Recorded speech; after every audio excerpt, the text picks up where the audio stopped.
Minseo would remember the night Grisino changed everything about who he thought he was.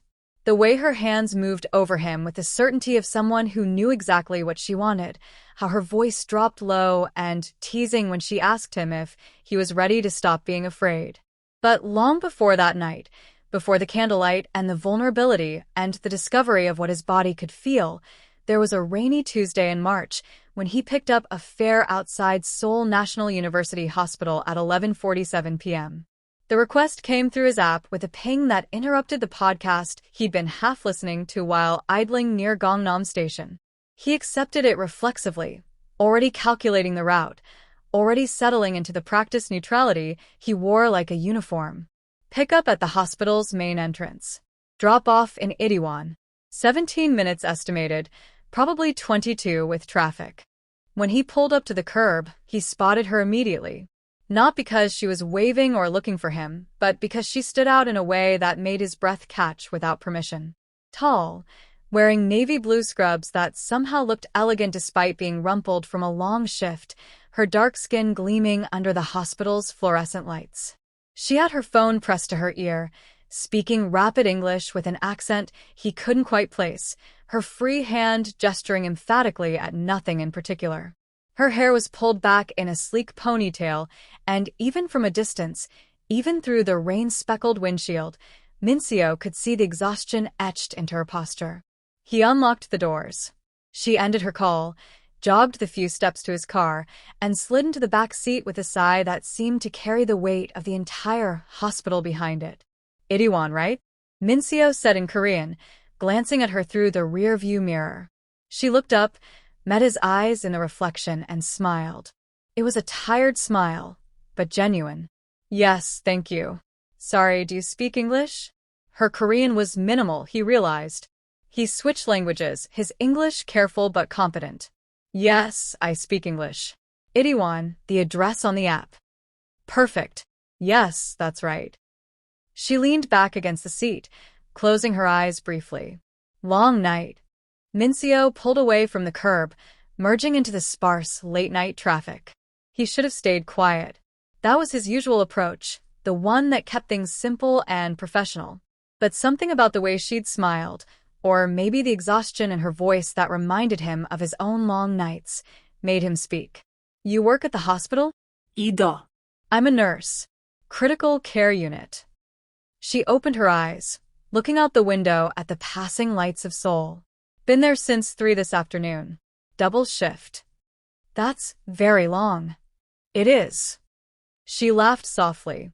But someone called in sick, and we were already short-staffed, so here I am. At least I'm off tomorrow. Minseo nodded, keeping his eyes on the road. He could feel her watching him now, curious. Have you been driving long? She asked. 3 years. Part-time. What do you do the rest of the time? The question should have felt intrusive, but it didn't. Her tone was genuinely interested, not prying. I study. Computer science. Online program. That's impressive. Programming? Software development. I want to work for a tech company. Maybe start something of my own eventually. He surprised himself by adding that last part. He rarely told passengers about his ambitions. I love that. Following your dream. She shifted in her seat, leaning forward slightly. I'm Grisino, by the way. I realized we've been talking, and I haven't even introduced myself. Minseo. He glanced at her in the mirror again, longer this time, taking in the warmth in her eyes. Nice to meet you. Nice to meet you too, Minseo. The way she said his name, with the unfamiliar cadence of her accent, made something flutter in his chest. He gripped the steering wheel a little tighter. They fell into an easy conversation after that, the kind that should have been impossible between strangers, but somehow wasn't. She told him she was from Lagos, Nigeria, that she'd moved to Seoul 2 years ago for work and adventure, that she loved the city despite how different it was from home. He told her about growing up in Busan, about moving to Seoul for university and never leaving, about how driving at night helped him think through coding problems. When he pulled up to her apartment building in Itaewon, a narrow structure wedged between a craft beer bar and a vintage clothing shop, she didn't immediately get out. She sat there for a moment, her hand on the door handle, looking at him through the mirror. Thank you for the conversation, she said. It made the ride go by fast. You're welcome. Minseo's heart was doing something strange and rapid in his chest. Have a good night. You too, Minseo. She got out, closed the door gently, and walked toward her building without looking back.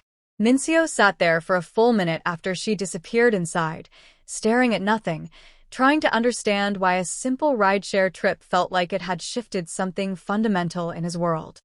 He didn't expect to see her again. Seoul was massive, 7 million people moving through their separate lives, and the chances of picking up the same passenger twice were astronomical. But 3 nights later, his app pinged with a request from the same hospital, the same pickup point, the same drop-off location. When he pulled up to the curb, she was already waiting, and when she saw his car, her face lit up with recognition. Minseo. She climbed into the back seat like they were old friends. What are the odds? Very small, he said, unable to stop himself from smiling. Another double shift? Just a regular one this time, thank God. But I'm still exhausted. She settled in, buckling her seatbelt. How's the programming going? That she remembered felt significant. They picked up their conversation where it had left off, as if no time had passed, as if the 3 days between rides were just a brief pause. She asked him about his current project, something about data visualization he'd been struggling with, and he found himself explaining it in more detail than he'd intended, his usual reserve dissolving under her attentive questions. When they reached her building, she hesitated again, the same way she had before. Do you usually drive this route? She asked. Around this time? Sometimes. It depends. Well. She smiled, and there was something deliberate in it now, something that made his pulse quicken. I hope I get lucky again. It became a pattern. Not every shift, but often enough that it stopped feeling like coincidence and started feeling like fate, though Minseo didn't believe in fate. She would request a ride, and sometimes it would be him, and sometimes they would talk for the entire 17 minutes, and sometimes they would sit in comfortable silence while she dozed in the back seat, trusting him completely. After the 5th or 6th ride, she started sitting in the front seat. After the 10th, she started texting him on nights when she needed a ride, requesting him specifically through the app's preferred driver feature he hadn't even known existed. After the 15th, somewhere around the beginning of May, he worked up the courage to ask if she wanted to get coffee sometime when she wasn't exhausted from work. They met on a Saturday afternoon at a cafe in Yongsan, halfway between his neighborhood and hers. Minseo arrived 20 minutes early, nervous in a way he hadn't been since high school, and ordered an iced Americano he barely touched while he waited. When Grisino walked in wearing jeans and a yellow blouse that made her skin glow, her hair loose around her shoulders for the first time he'd seen, he stood up so fast he almost knocked over his drink. Hi, she said and hugged him. It was brief, casual, the kind of greeting that meant nothing and everything. Minseo's entire body went rigid with surprise, and by the time he thought to hug her back, she'd already pulled away, laughing at his expression. Sorry, should I have bowed? She teased. I forget sometimes. No, it's fine. I just wasn't expecting. He stopped, realizing he was making it weird. It's good to see you. It's good to see you too. Officially. Not through a rearview mirror. She ordered a latte and a slice of strawberry cake, insisted on paying for herself despite his protests, and they found a table by the window. The conversation flowed as easily as it always did, but there was a new dimension to it now, a crackling awareness that hadn't existed when there was a driver-passenger boundary between them.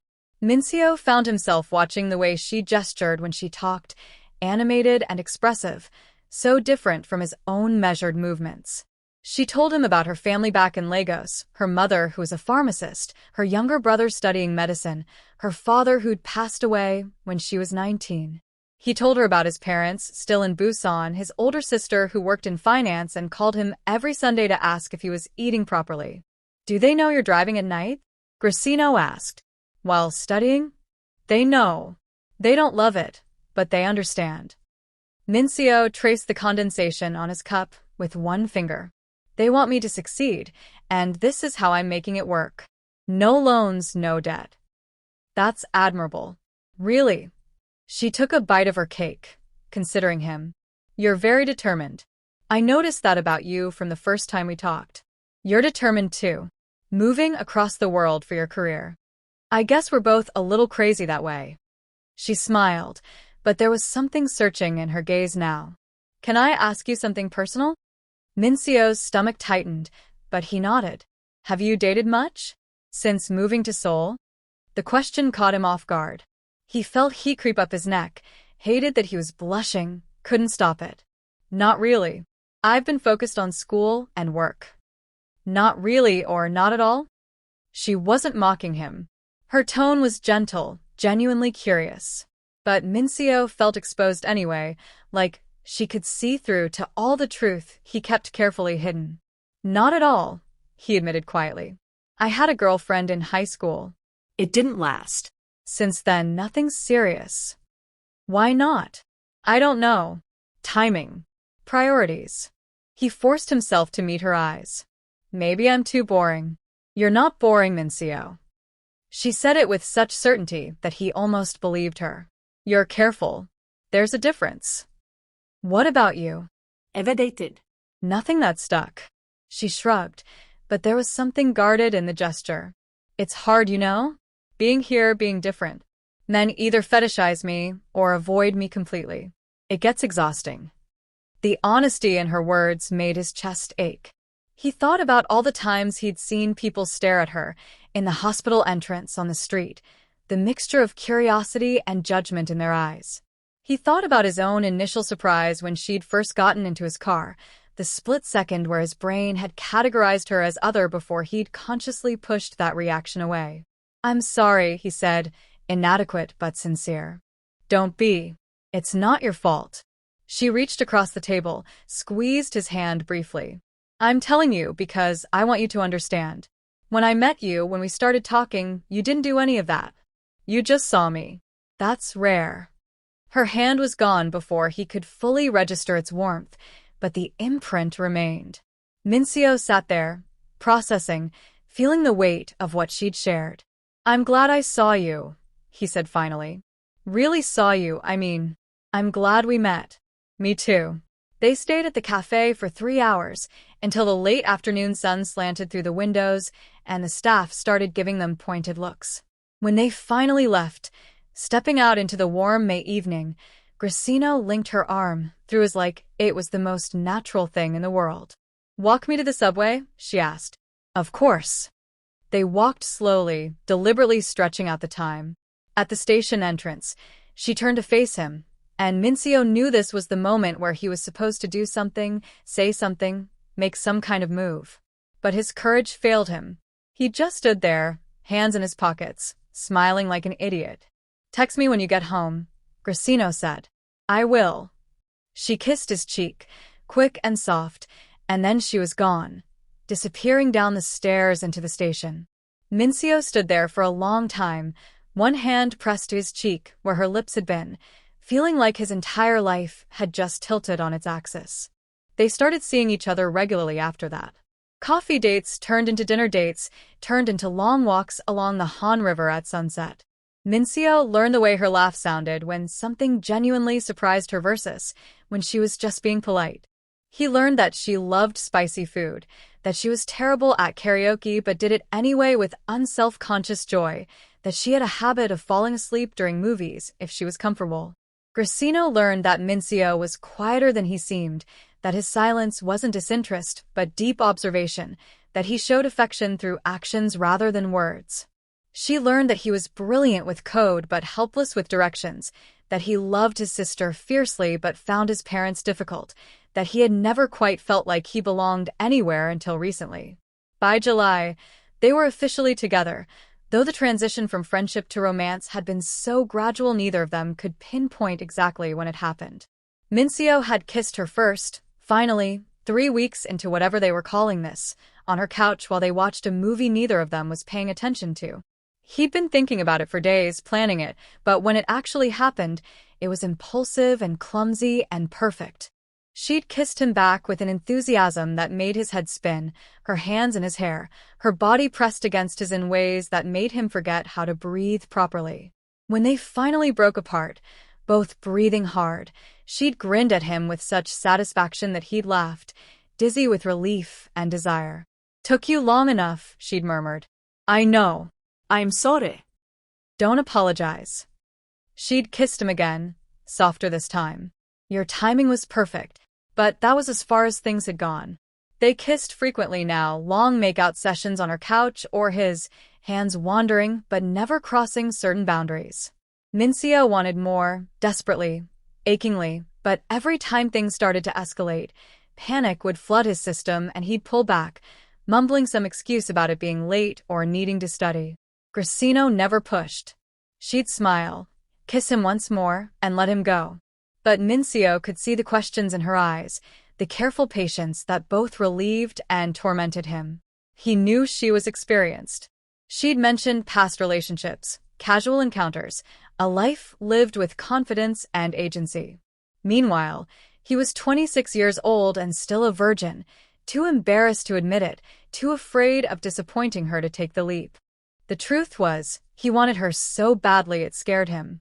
Wanted to know what she felt like, tasted like, sounded like, when he made her feel good. But the fear of his own inexperience, of fumbling through something she'd done dozens of times with men who surely knew what they were doing, kept him frozen. It came to a head on a Saturday in late September. Minseo had stopped by the hospital to surprise Grisino at the end of her shift, bringing her favorite iced coffee and a pastry from the bakery near his apartment. When she saw him waiting by the staff entrance, her face lit up, and she jogged over to throw her arms around him. "You're the best," she said, accepting the coffee and pastry with a grateful kiss. "I'm so tired I could sleep for 3 days straight. Rough shift. The worst. 3 emergencies back to back, and I lost a patient." Her voice went flat on that last part, the professional mask slipping to reveal genuine grief. 83 years old.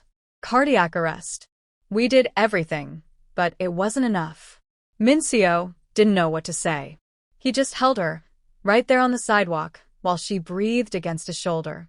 "Come back to my place," she said when she pulled away. "I don't want to be alone right now." They took a taxi to her apartment.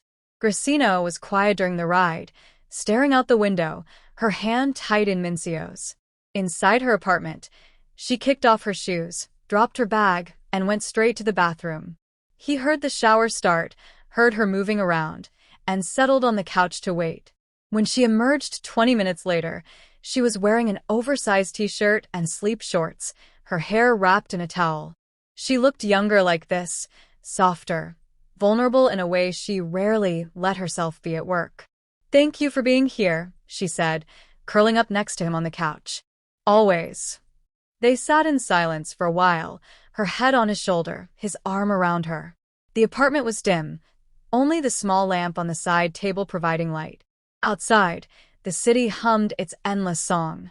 "Can I tell you something?" Grisino said eventually. "Anything." "I really like you, Minseo." Like, really like you. "More than I've liked anyone in a long time." His heart kicked into overdrive. "I really like you too." "I know you do. I can feel it." She sat up, turning to face him, her expression serious. "But sometimes I feel like you're holding back from me. Like there's a part of you that won't let me all the way in."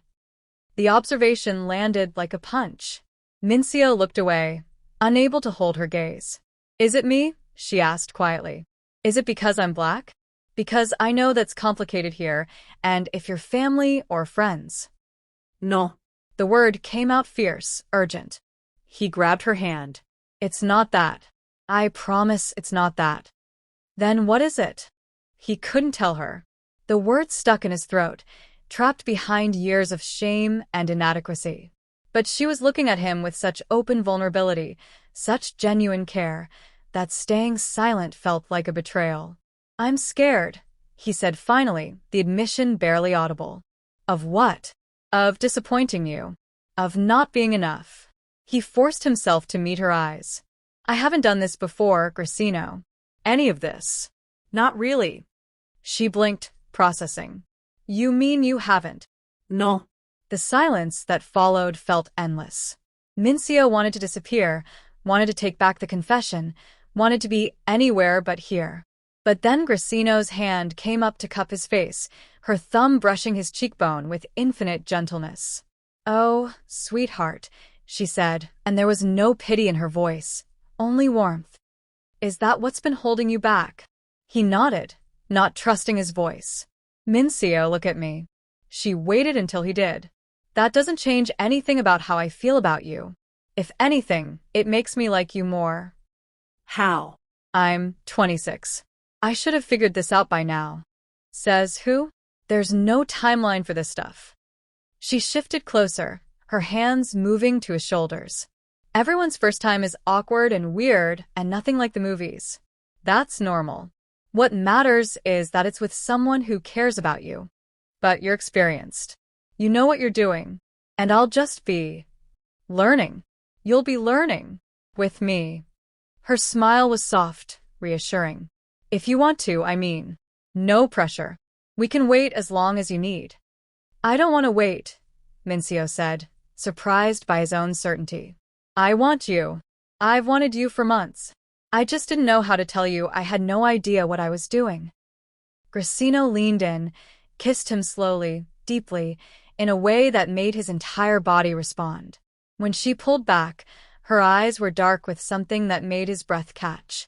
"My body has one more question for you," she said, her voice dropping to something low and intimate. "What question?" She stood, held out her hand. "Do you trust me?" Minseo looked at her hand, at her face, at the open invitation in her expression. His fear was still there, electric and insistent, but beneath it was something stronger. Want, curiosity, trust. He thought about all the nights they'd spent talking, all the ways she'd been patient with him, all the times she'd made him feel seen and valued exactly as he was. He took her hand. "Yes," he said. "I trust you." She led him to her bedroom, a small space made cozy with warm lighting and plants on every surface. Grisino let go of his hand to light a few candles, and Minseo stood there awkwardly, his heart hammering so hard he was sure she could hear it. His hands felt useless at his sides. He didn't know where to look, what to do with his body, whether he should start taking off his clothes or wait for her to tell him what came next. "Hey." Grisino turned back to him, closing the distance between them. Breathe. "We're just going to take this slow, okay? Nothing you don't want." "I want everything," Minseo said, and it came out more intense than he'd intended. "I just don't know how to start." "Then let me start." She reached for the hem of his shirt, her fingers grazing his stomach in a way that made him shiver. "Can I take this off?" He nodded, not trusting his voice. She pulled his shirt up and over his head, and suddenly he was standing there half-naked in her bedroom, exposed in a way that made vulnerability flood through him. She ran her hands over his chest, his shoulders, exploring him with curiosity and appreciation. "You're beautiful," she murmured. Minseo almost laughed at the absurdity of that statement. He was skinny, unimpressive, nothing special. But the way she was looking at him made him feel like maybe she actually meant it. "Can I touch you?" he asked, his voice rough. "Please." He reached for the hem of her shirt, his hands shaking slightly, and she helped him pull it off. She wasn't wearing anything underneath, and Minseo's brain short-circuited at the sight of her. He'd imagined this so many times, but reality was overwhelming in a way his fantasies had never captured. "You can touch me," Grisino said gently, taking his hands and placing them on her waist. "Anywhere you want." He moved carefully, reverently, mapping the curves of her body with trembling fingers. Her skin was soft and warm, and when he let his hands drift higher, she made a small sound of encouragement that shot straight through him.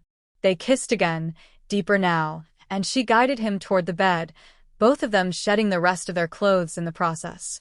When they were finally together, skin against skin under the soft glow of candlelight, Minseo felt like he was standing on the edge of something vast and transformative. Grisino moved with confidence and care, showing him what felt good, guiding his hands, encouraging his exploration. She was patient when he fumbled, praised him when he got something right, and when they finally joined together, the sensation overwhelmed him completely. It was awkward and imperfect and ended faster than he would have liked, but when it was done, When they lay tangled together catching their breath, Grisino was smiling at him with such tenderness that Minseo felt something inside him crack open. "How do you feel?" she asked, brushing sweaty hair off his forehead. "Like everything just changed," he said honestly. "Good change. The best change." She kissed him, slow and sweet. They came together twice more that night, each time better than the last, and by the time exhaustion finally claimed them both, Minseo felt like a different person. The fear that had held him back for so long had dissolved, replaced by a confidence he'd never known he was capable of. The weeks that followed were a revelation. Now that the barrier had been broken, Minseo couldn't get enough of her. He showed up at her apartment after her shifts with dinner and intentions, learned her body with the same dedication he applied to coding, discovered a boldness in himself that surprised them both. Grisino met his newfound confidence with delight, pushing him to explore, to experiment, to communicate what he wanted. Their intimacy became a language they both spoke fluently, a space where Minseo's careful nature transformed into focused attention on her pleasure, on making her feel as good as she made him feel. But it wasn't just about the physical. Everything between them deepened. Minseo found himself sharing things he'd never told anyone, fears about his future, resentments toward his parents' expectations, dreams he'd thought were too ambitious to say aloud. Grisino shared her own vulnerabilities, her loneliness in Korea despite loving the country, her guilt about being so far from her family, her worries that she'd always be seen as foreign no matter how long she stayed. They navigated the complexities of their relationship with increasing honesty. The stares they got on the street, the comments from strangers, the subtle and not-so-subtle racism that infiltrated their daily lives. Minseo's mother called one Sunday, and he mentioned Grisino casually, testing the waters, and the long pause that followed told him everything he needed to know. When she finally spoke again, her voice was carefully neutral, asking questions that were polite on the surface, but probing underneath. "Where's she from? What kind of work does she do? Have you thought about how difficult this might be?" "She wants to know if I've thought about how difficult it is to date a black woman in Korea," Minseo told Grisino later that night, anger and shame warring in his chest. "Like I'm the one who needs protection from judgment." "What did you say?" "I told her I loved you, and that was the only thing that mattered." Grisino went still. "You told her you loved me?" Minseo realized what he'd said, how he'd said it so casually when he'd never actually said it to Grisino herself. His heart kicked into his throat. "I do," he said, meeting her eyes. "I love you. I should have told you first, not her, but I do. I love you." Her smile was incandescent. "I love you too, you idiot. I've loved you since that first night when you asked me about my job, like you actually cared." They kissed in the middle of her apartment, and Minseo felt the click of something settling into place, a rightness that made everything else feel manageable. They could handle his mother's reservations, the stares, the complications. They had each other, and that was enough. By December, they developed a rhythm to their lives that felt both thrilling and comfortable. Minseo spent most nights at Grisino's apartment, only going back to his own place to get clothes or work on assignments that required quiet. He'd mostly stopped driving for the rideshare company, focusing instead on his studies and a promising freelance coding project. Grisino had gotten a promotion at the hospital, more responsibility but better pay, and she was talking about signing a new lease for a bigger apartment when her current one expired in March. "You could move in with me," she said one night, the suggestion casual, but the look in her eyes anything but. "When I get the new place, I mean, if you wanted." Minseo's first instinct was to say yes immediately, but he forced himself to think it through, to consider the implications. Moving in together would make their relationship undeniably serious, would require him to tell his parents explicitly, would mean committing to this in a way that felt both terrifying and exactly right. "My parents will lose their minds," he said. "I know. My mom will probably try to talk me out of it. My dad will just be disappointed and not say anything, which is worse. I know that too. And we'll probably fight more if we're living together. I have annoying habits you don't know about yet. I leave wet towels on the floor, and I'm terrible at grocery shopping." Grisino laughed. I chew with my mouth open when I'm watching TV, and I never refill the ice cube trays. We'll figure it out. Yes, Minseo said, feeling the rightness of the decision settle in his bones. Yes, I want to live with you. Yeah. Yeah. Absolutely. She kissed him hard, and they ended up on the couch, celebrating the decision in the way they'd become experts at, all hands and mouths and breathless laughter. But telling his parents was harder than he'd anticipated. He put it off through the holidays, visiting them in Busan for Christmas and keeping the conversation carefully neutral, deflecting their questions about his love life with vague non-answers. His sister knew the truth. He'd told her about Grisino months ago, and while she'd been surprised, she'd ultimately been supportive in her practical way, warning him about the challenges, but acknowledging that he seemed happier than she'd ever seen him. You're going to have to tell them eventually, she said during a rare phone call in early January. It's not fair to Grisino to keep her a secret. I'm not keeping her a secret. They know she exists. They don't know you're moving in with her. They don't know you're serious about her. They definitely don't know she's black. Because it shouldn't matter. But it does matter, Minseo. Not because it should, but because it does to them. You know how they are. He did know. His parents were good people, loving in their way, but they carried expectations shaped by decades of cultural conditioning. They wanted him to date a nice Korean girl, settle down eventually, give them grandchildren who looked like them. The idea of him with a black woman, a foreign woman, someone who would never fit their vision of what his life should look like, would challenge every assumption they'd made about his future. I'll tell them, he said. Soon. Sooner would be better. Before they hear it from someone else. He told them on a Saturday in late January during a video call that was supposed to be about his graduation timeline. His mother was in the middle of asking when he planned to start looking for full-time work when Minseo cut her off. I need to tell you something, he said, his heart racing. I've been seeing someone. It's serious. We're moving in together next month. His mother's face went through several expressions in rapid succession: surprise, concern, forced pleasantness. That's wonderful, honey. When do we get to meet her? Her name is Grisino. She's a nurse at Seoul National University Hospital. She's from Nigeria. The silence that followed was heavy enough to crush him. His father, visible in the background, went very still. His mother's smile stayed frozen in place, but something shuddered behind her eyes. Nigeria, she repeated carefully. So she's not Korean. No, she's not Korean. She's black. Minseo forced himself to speak clearly, refusing to soften the truth. And I love her. She's smart and kind, and she makes me happy, and I'm going to move in with her whether you approve or not. But I'm hoping you can try to accept this. Minseo. His mother's voice was pained. You have to understand how this looks. How difficult this will be for you. People will judge you. They'll judge any children you might have. Have you thought about that? I've thought about it constantly. It doesn't change how I feel. But there are so many nice Korean girls.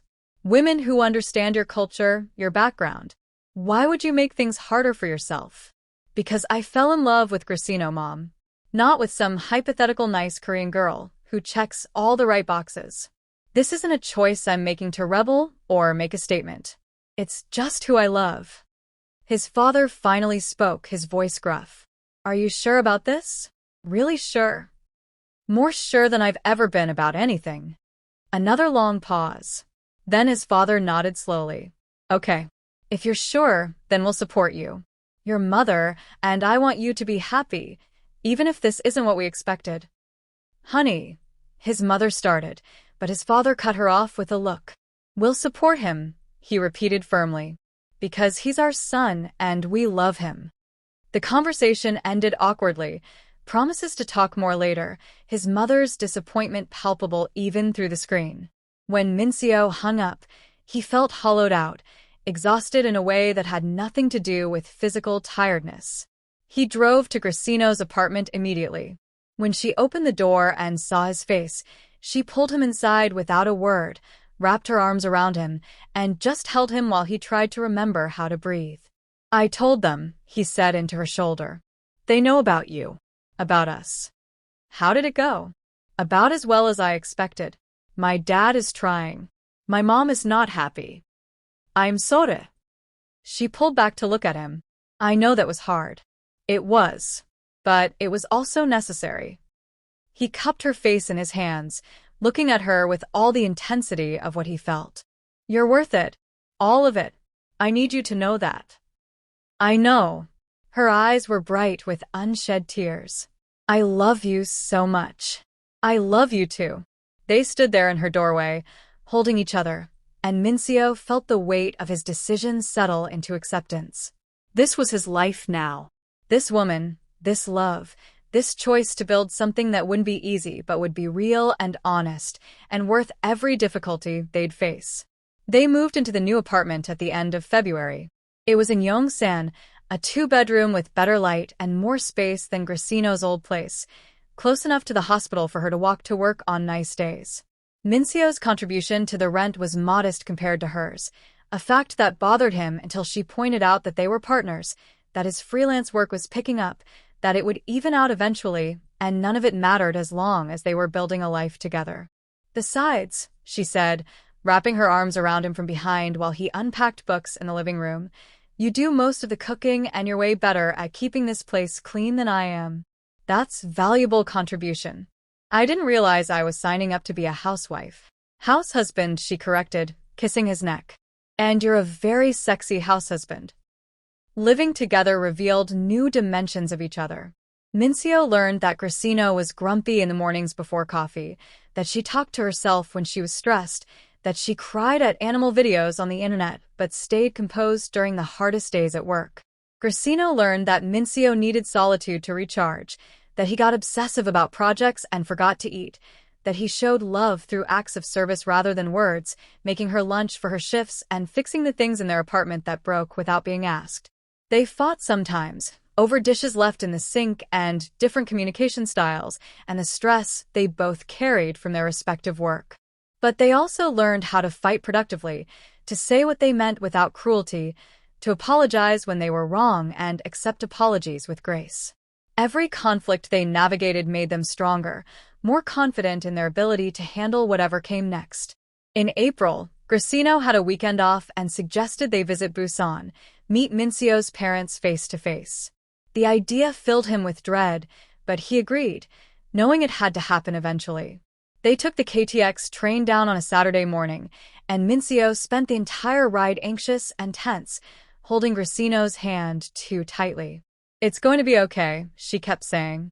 Even if it's awkward, we'll get through it. His parents lived in a modest apartment near Gwangali Beach, the same place Minseo had grown up. When they arrived, his mother answered the door with a smile that was more nervous than welcoming. She'd clearly made an effort, wearing her nice blouse, the apartment spotless. Welcome, she said in Korean, then switched to careful English. Please come in. Thank you for having me, Mrs. Park, Grisino said, bowing in the Korean style she'd clearly practiced. It's so nice to finally meet you. Please call me Jiyeon. His mother's smile relaxed fractionally. Minseo talks about you often. That was a lie, but a kind one. They moved into the living room where Minseo's father waited, standing when they entered. He shook Grisino's hand firmly, his expression unreadable. I'm Sang-woo. Welcome to our home. The afternoon was stilted but not hostile. Minseo's mother had prepared a full meal, Korean dishes laid out carefully on the table, and they ate while making painfully polite conversation. Grisino asked questions about Busan, about Minseo's childhood, about his parents' work, his father retired from construction, and his mother still teaching elementary school. She complimented the food sincerely, tried every dish even though Minseo knew she found some of the flavors challenging, and made an effort that was obvious and deeply appreciated. His father warmed to her first. When she asked him about his woodworking hobby, something Minseo had mentioned in passing, his face lit up in a way Minseo rarely saw. He took her to his small workshop to show her his projects, explained his process with enthusiasm, and when they returned, he was actually smiling. His mother took longer.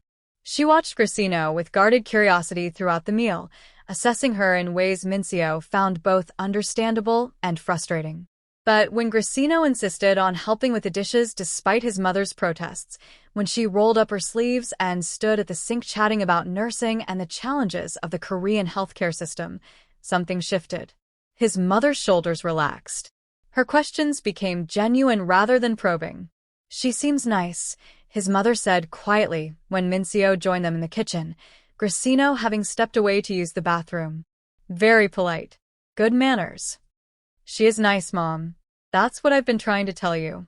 "I know. I'm sorry I was resistant." She dried a plate, not looking at him. "It's just different from what I imagined for you. But I can see she makes you happy. That's what matters."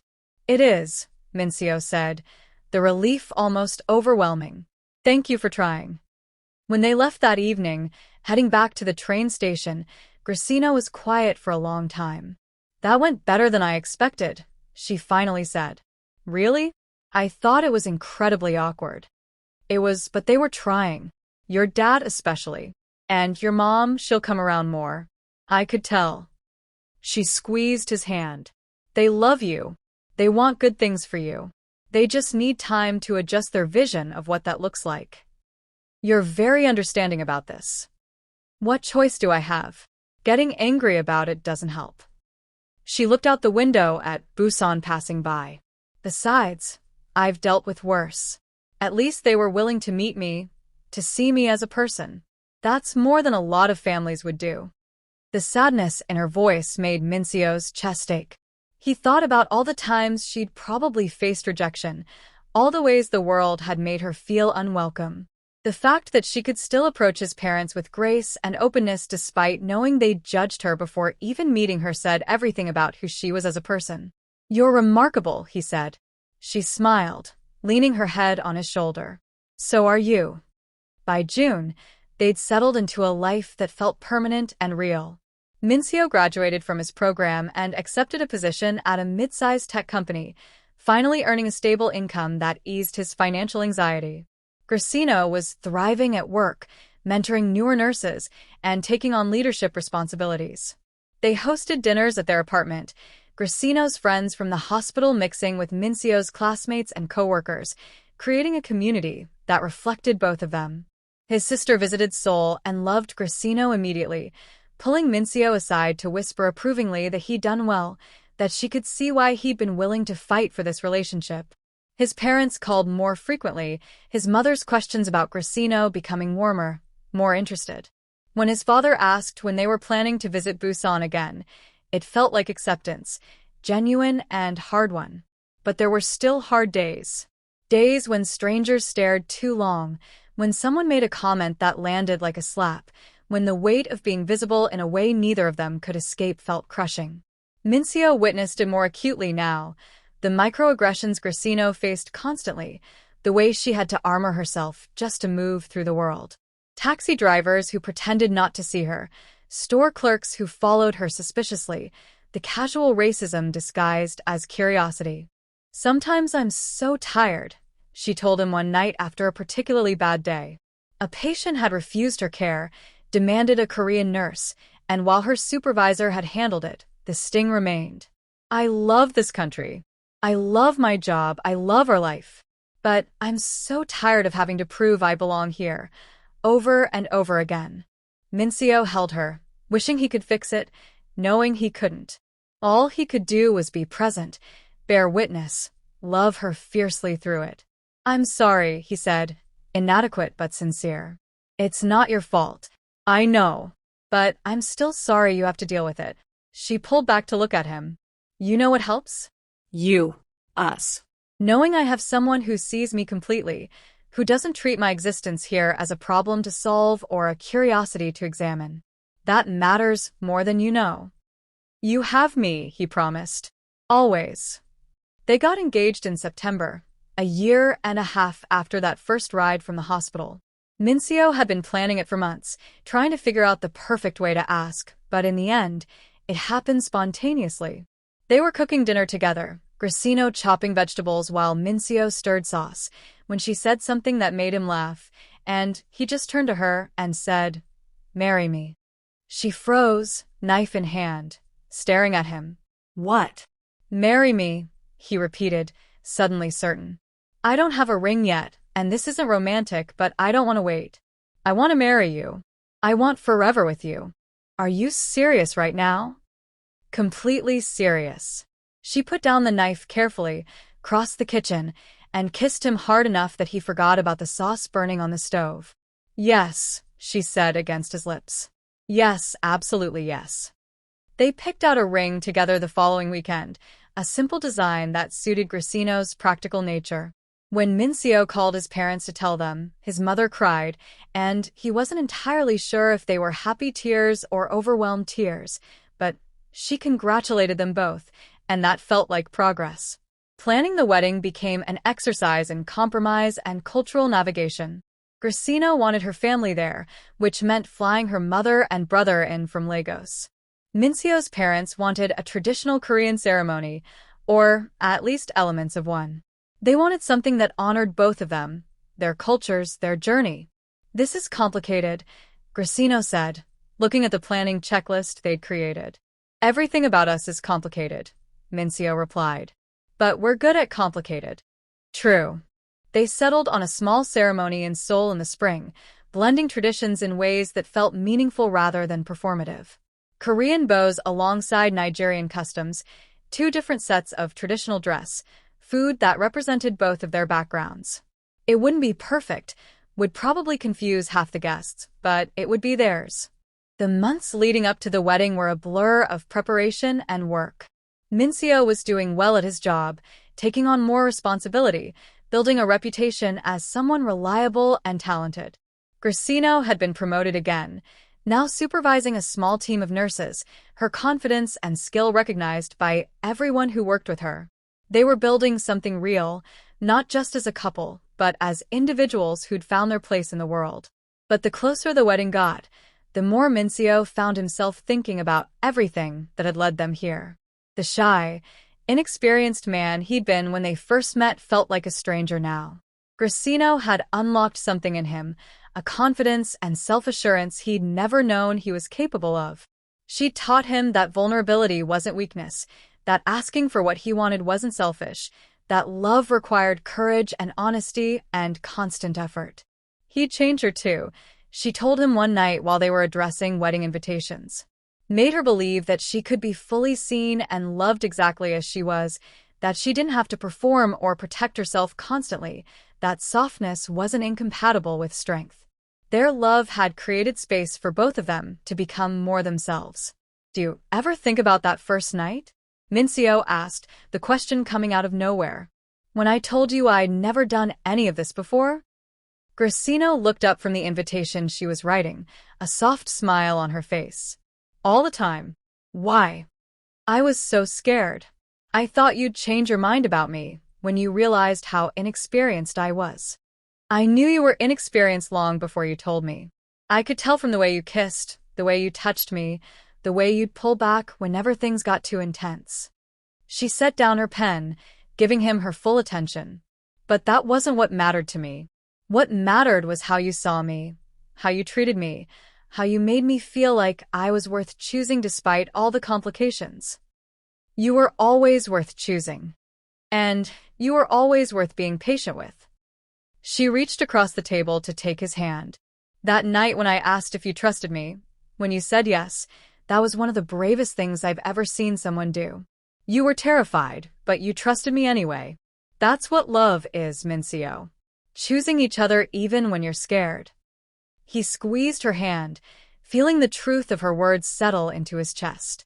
That night had changed everything, not just because of what they'd done, but because he'd finally let her all the way in, let himself be vulnerable and imperfect and human. Everything that had come after, all the growth and confidence and joy, had started with that single moment of trust. The night before the wedding, Minseo lay awake in their bed, Grisino sleeping beside him, and thought about how far they'd come. From that first awkward conversation in his car to this moment, on the edge of promising forever, felt like both a lifetime and no time at all. He thought about the shy, uncertain man he'd been, too afraid of his own inexperience to reach for what he wanted. He thought about how Grisino had seen through his fear to the person underneath, had been patient enough to let him find his courage, had shown him that vulnerability wasn't weakness, but the foundation of real intimacy. She'd changed him fundamentally. Not just in the obvious ways, though those mattered too, but in how he moved through the world. He was braver now, more willing to take risks, to speak up, to claim space for himself and for them. He defended her when people were rude, educated his friends when they said ignorant things, refused to let their relationship be diminished by anyone's discomfort. She taught him that love wasn't passive acceptance, but active choice, daily recommitment, constant work. And he'd changed her too, she told him. Made her believe that she could be fully seen and loved exactly as she was, that she didn't have to perform or protect herself constantly, that softness wasn't incompatible with strength. Their love had created space for both of them to become more themselves. Grisino stirred beside him, opening her eyes. "You're awake." "Just thinking. About how lucky I am. How grateful." He rolled to face her, tracing her features in the dim light. "I almost let fear stop me from having this. From having you. But you didn't." She smiled sleepily. "You took the leap. Because you made it safe to leap. We made it safe together. That's what love is, right? Creating safety for each other." Yeah. "I think it is." They lay there in comfortable silence, holding each other, and Minseo felt the truth of it settle in his bones. Tomorrow they would stand in front of their families and friends and promise forever, but the real promise had been made months ago, in 100 small moments of choosing each other despite the difficulty, because of the rightness. The wedding was beautiful and chaotic and perfect. Grisino's mother wept through the entire ceremony, and Minseo's mother held her hand in solidarity, the two women who'd created them finding unexpected connection. His father gave a speech about love transcending boundaries that made everyone cry. Grisino's brother toasted to courage and partnership. Their friends from both worlds mixed and celebrated, and for one day, the complications fell away, leaving just joy. Grisino wore a dress that incorporated both white lace and traditional Nigerian fabrics, vibrant patterns that made her glow. Minseo wore a modern suit for the main ceremony, then changed into a hanbok for the traditional Korean portion, feeling slightly ridiculous, but deeply moved by the way Grisino looked at him, like he was the only person in the room. They bowed to his parents in the traditional way, and then Grisino's mother came forward and blessed them in her own tradition, words in Yoruba that Minseo didn't understand but felt in his heart. When they exchanged vows, Minseo's voice shook. "I promise to always see you, all of you, exactly as you are. I promise to be brave enough to be vulnerable with you, to ask for what I need, to tell you when I'm scared. I promise to fight for us, for this life we're building, no matter how hard it gets. You made me believe I was worthy of love, and I will spend the rest of my life making sure you feel that same worthiness." Grisino's eyes were streaming with tears. "I promise to be patient with you, to create space for you to grow, to never make you feel small for who you are or where you come from. I promise to be your soft place to land, and to let you be mine. I promise to choose you every single day, through every challenge, through every moment of doubt. You showed me what it means to be loved without conditions, and I will never take that for granted." When the officiant pronounced them married, when they kissed for the first time as husband and wife, the room erupted in cheers and applause. Minseo held Grisino close, overwhelmed by the reality of it, by the knowledge that this incredible woman had chosen him just as surely as he'd chosen her. The reception was a blur of food and dancing and toasts. His sister cornered him at one point, hugging him fiercely. "I'm so proud of you," she whispered. "You fought for what you wanted, and look what you have now. Look how happy you are." Grisino's brother shook his hand, pulled him in for a hug. "Take care of my sister. She's been through a lot to find someone like you. Don't waste it." "I won't," Minseo promised. "I'll spend every day earning her." "You already have," her brother said. "Just keep doing what you're doing." When they finally escaped to their hotel room that night, exhausted and happy, Grisino kicked off her shoes and collapsed on the bed with a groan. We did it, she said. We're actually married. We are. Minseo joined her, still in his suit, both of them too tired to care about wrinkling expensive clothes. How do you feel? Like the luckiest woman alive. She turned to look at him, her expression soft. I never thought I'd find this. Someone who loved me enough to fight for us, who saw me as worth the effort. You are worth the effort. Worth everything. He kissed her, slow and tender. Thank you for being patient with me. For seeing who I could be before I saw it myself. Thank you for being brave enough to love me. For choosing me even when it was hard. It was never hard to love you, Grisino. The rest of it was hard, but loving you was always easy. She smiled, and they lay there together, married and exhausted, and beginning something that would last the rest of their lives. The complications would still be there tomorrow, the stares and judgments and difficulties of being who they were together in a world not always ready to accept them. But they had each other, and they had learned over and over again that together they were strong enough for whatever came next. In the morning, they would leave for their honeymoon, 2 weeks in Thailand where no one knew them, and they could just be a couple in love. But for now, in this moment, they had everything they needed, each other, their hard-won happiness, and the knowledge that they'd built something real and lasting from courage, trust, and love. Minseo thought back to that rainy night in March, nearly 2 years ago, when a stunning black nurse had gotten into his car and changed the entire trajectory of his life. He thought about the question she'd asked him in her apartment, the one that had terrified and thrilled him in equal measure. My body has one more question for you. Do you trust me? He'd said yes then, even though he was scared. He'd taken her hand and let her guide him into the unknown, and that single act of trust had unlocked everything that came after. The intimacy, the vulnerability, the love that had transformed them both. She'd asked him to trust her with his body, with his inexperience, with his fear, and in return, she'd given him everything. Now, lying beside his wife, Minseo realized that trust wasn't a single moment, but a continuous choice.